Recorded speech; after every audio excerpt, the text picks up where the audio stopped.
One thing that I always found interesting as I entered the personal development world was the fact that how somebody can start from nothing and get somewhere.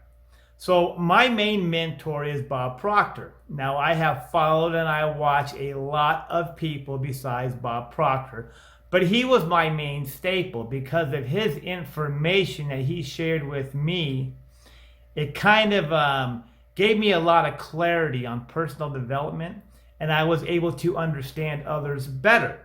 Now, you might not have that same experience. Everybody has their different glitches and their different things that get them going in this field. But in this video, I'm going to show you a video of Bob Proctor himself, and he explains to you kind of what he did, what he went through in the beginning, and how he became successful. And of course, this is just a small portion of the video of Bob because there is thousands and thousands of hours of Bob Proctor you can find and you can watch. So enjoy the video, guys, and I'll talk to you afterwards. R on a sheet of paper. Then he said, Bob, let that R represent the results you're getting in your life. Now, my results were not under construction, although they should have been. And then he put 3 letters down beside it. He said, let that represent happiness, health, and wealth. And he asked me if I thought he was a happy guy. And I looked at him, and I didn't know him real well. And I said, yeah, he seemed pretty happy to me. He said, have you ever seen me when I was sick? I had to admit I hadn't. He said, did you ever see me when I was broke? This man always had a lot of money in his pocket. And that caught my attention more than anything because I never had any. And he said, Bob, you are about one of the unhappiest guys I've ever met. He was being very honest. I was unhappy. And he said, you're not the healthiest guy in town. You always seem to have a headache or a cold or something. And he said, you're always broke. And that's true. That's exactly how my day went. And I was earning $4,000 a year at the time, and I owed $6,000. Now, I'm going back to 1961. This is not yesterday. It was quite a long time ago. But if you're earning $4,000 and you owe $6,000, it's fairly obvious I would have taken every cent I earned for 18 months just to break even if I'd paid nothing but paid debts. You see, it was an impossible situation. And I have found over the years that that's pretty well the way a lot of people are looking at life. They're in an impossible situation. They just cannot see how they're going to get out of it because they have a tendency to look at where they're at physically, and they never ask themselves about the power that they have locked up within them. I certainly didn't. I was no exception. And he said, Bob, do you enjoy those results? Well, of course I didn't enjoy them. I mean, I thought it was sort of a dumb question. He said, well, do you ever think of changing your results? And to tell you the truth, I don't think it ever did enter my mind. With me, it was always just get by. See, I was actually living a day at a time, and although it wasn't planned, that's just the way it was. When I woke up in the morning, it was get through the day, because I owed everyone I talked to money. I was not a happy person, and I was hanging around with a group of people who were much like myself. We have a tendency to attract people to us that are much like we are. And that was a sad situation. Then he said to me, he said, Bob, do you ever read anything? Now, I said, no, I can't read. Now, that wasn't true. I could, but I didn't. I didn't even read comic books. And he showed me a book. And he said, Bob, this book was written by a man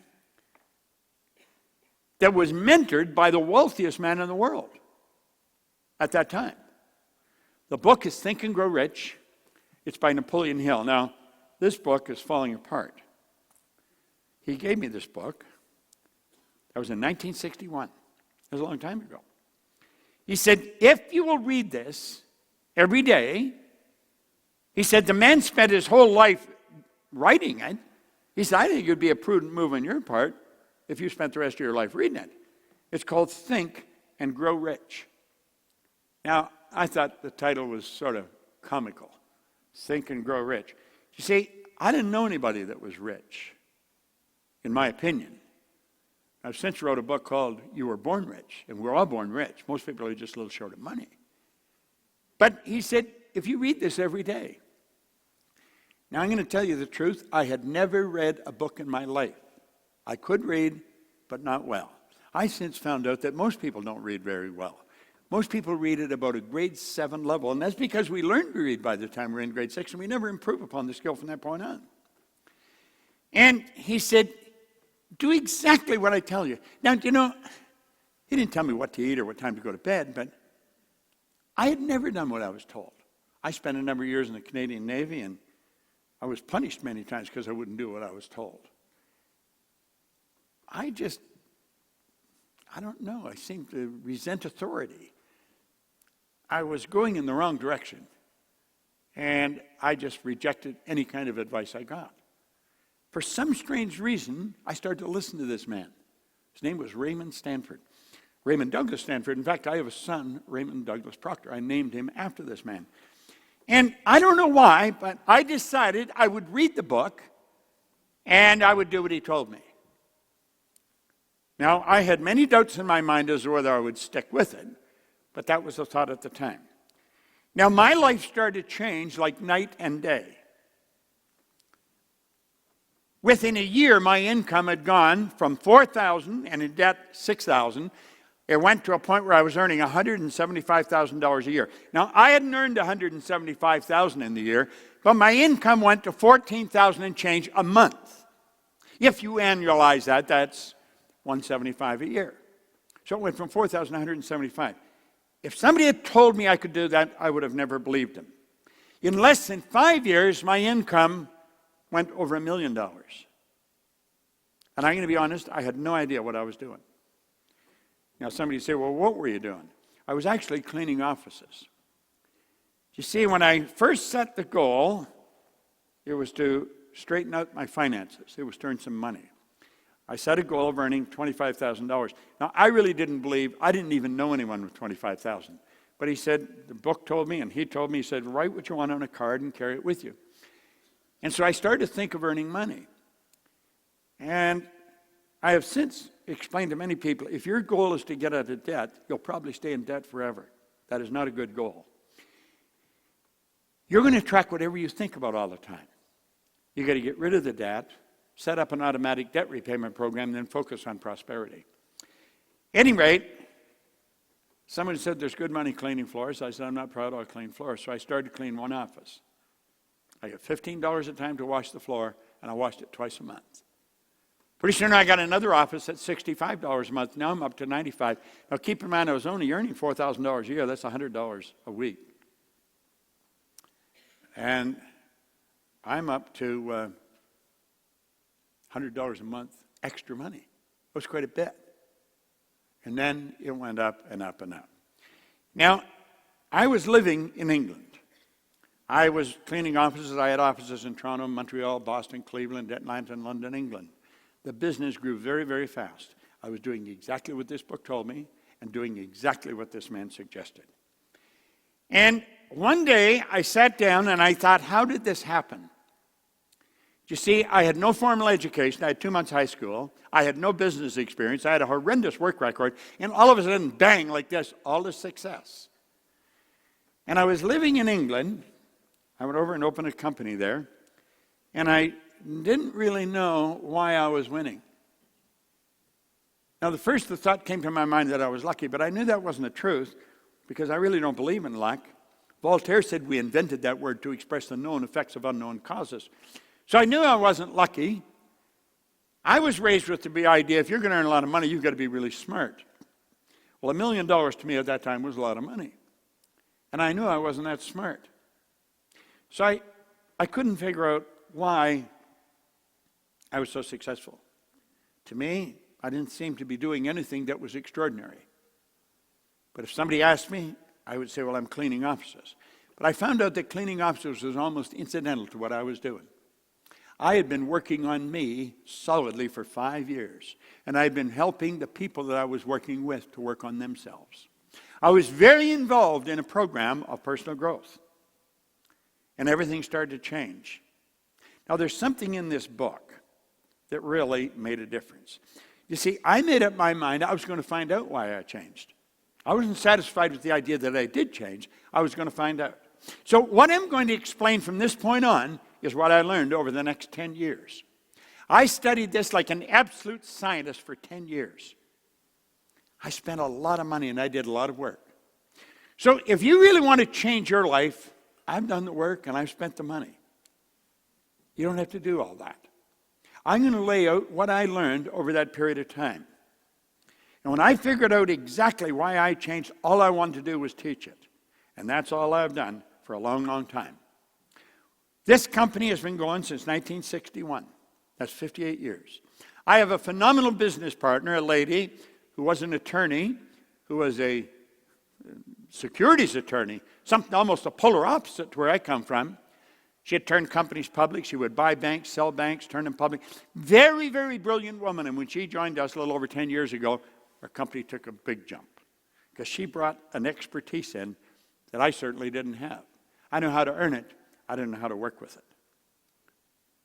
Our company has worked all over the world. We have worked with some of the largest corporations in the world. We watched their sales go up by hundreds of millions of dollars. I couldn't even mention the number of individuals we've sat down and worked with. When I do a seminar in Los Angeles, or we do, because my partner, Sandy Gallagher, she does it with me, our team goes there, we will stream into over 115 countries. You see, the goal that I set a long time ago, we're now realizing we're living it. So what I'm going to show you is what I have learned over my lifetime. I have tested this every way you can think of. Some of the most brilliant people in the world have tested this. We don't wonder if it works. We know it works, and we've worked it all over the world. So I'm going to ask you, if you're a little skeptical, set the skepticism aside. Just set it aside. And when I'm all finished, if you want to still be skeptical, then do it then. I'm going to ask you to open your mind and sit back and really listen carefully.